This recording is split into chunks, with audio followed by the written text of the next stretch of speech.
வணக்கம் மாணவர்களே.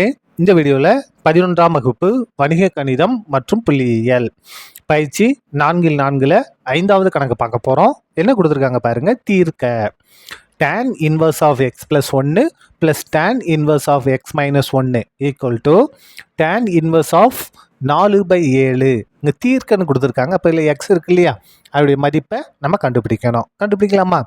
முதல்ல இதுக்கு நம்ம பயன்படுத்த போகிற ஃபார்முலா என்னன்னு பாருங்க.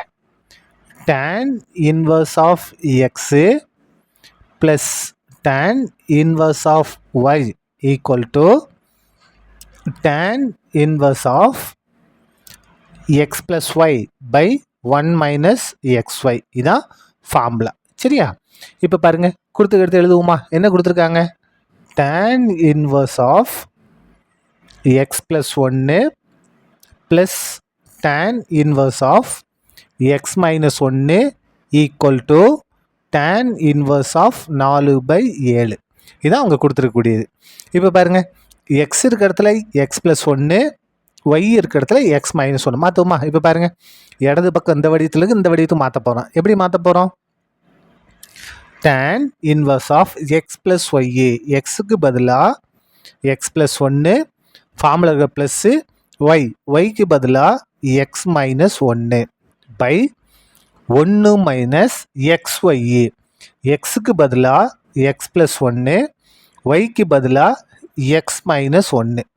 இது வந்து எதுக்கு சமமாக இருக்குது பாருங்க? tan இன்வர்ஸ் ஆஃப் 4/7க்கு சமமாக இருக்குது. சரியா? இப்போ பாருங்க, இங்கேயும் tan இன்வர்ஸ், இங்கேயும் tan இன்வர்ஸ். அப்போ அந்த tan இன்வர்ஸை விட்டு நம்ம ப்ராக்கெட்டை மட்டும் எடுத்துக்கலாம். இந்த ப்ராக்கெட் பாருங்க, எது கேன்சல் ஆகும்? -1 + 1 cancel.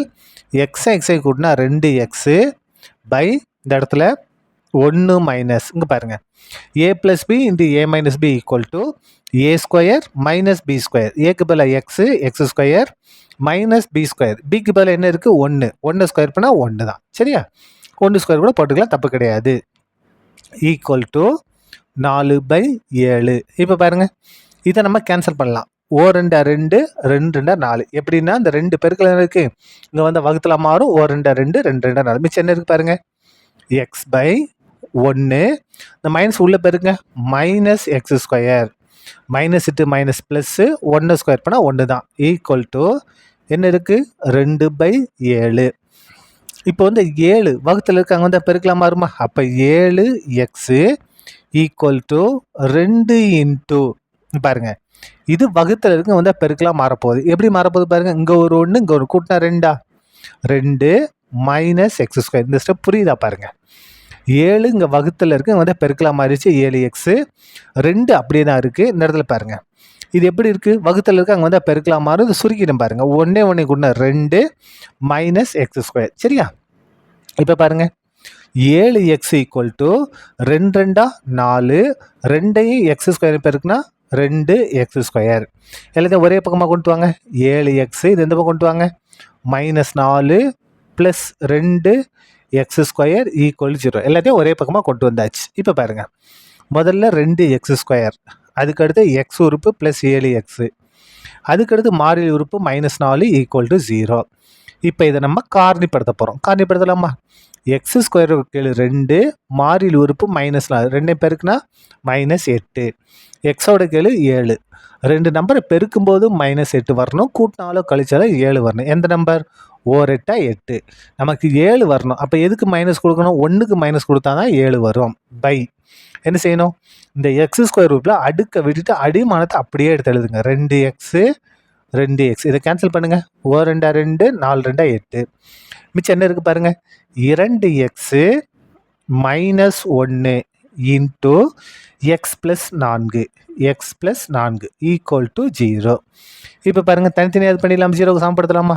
2x - 1 equal to 0, x + 4 equal to 0. இந்த இடத்துல எக்ஸோட மதிப்பு +4, இங்கே வந்தால் -4 மாறும். இந்த இடத்த பாருங்கள், 2x ஈக்குவல் டு +1 மாறும், x ஈக்குவல் டு 1/2. நமக்கு 2 ஆன்சர் வந்திருக்கு. இது மைனஸில் இருக்கு இல்லையா, இது வந்து ஏற்புடையது கிடையாது. நமக்கு ஆன்சர் என்ன தான் இருக்குது? ப்ளஸில் தான் இருக்குது இல்லையா? அப்போ என்பது ஏற்புடையது அல்ல. -4 என்பது ஏற்புடையது அல்ல. நமக்கு அது வேண்டாம். ஏன்னா மைனஸில் இருக்குது. ஏற்புடையது அல்ல. தேர்ஃபோர் எக்ஸோட மதிப்பு எது மட்டும்தான்? இந்த ப்ளஸில் இருக்க 1/2 மட்டும்தான். இதுதான் இந்த கணக்கோட தீர்வு. சரியா? அவ்வளோதான். இந்த கணக்கு முடிஞ்சது. நன்றி.